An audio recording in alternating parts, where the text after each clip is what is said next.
فاسألوا أهل الذكر إن كنتم لا تعلمون.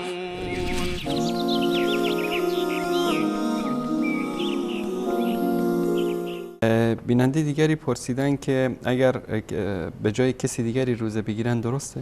روزه گرفتن یا نماز خوندن به جای یا هر عبادتی رو برای کسی دیگر که در حالت در قید حیات هست، زنده هست، به هیچ عنوان جایز نیست، مگر حج برای کسی که بیمار هست و فلج هست نمیتواند به حج برود. این یک مورد استثنا هست. اما عبادات بدنی دیگر برای شخص دیگر که زنده هست به هیچ عنوان جایز نیست، اهم از این که نماز باشد یا اینکه زکات باشد.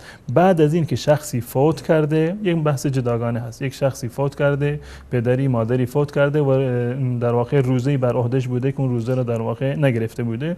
در این زمینه روایتی هست از رسول الله صلی الله علیه و سلم نقل شده که من مات علیه صیام صام عنه ولی، هر کسی که فوت کرده و روزه‌ای برگردنش بوده اهم از روزه فرض یا روزه نظری، صام عنه ولیش و وصیش میتونه به جاش روزه بگیره. اما این که انسان هنوز زنده هست فرد دیگری به جاش روزه بگیره، هیچ کسی از فقها چنین فتوایی رو ندادند و جایز نیست.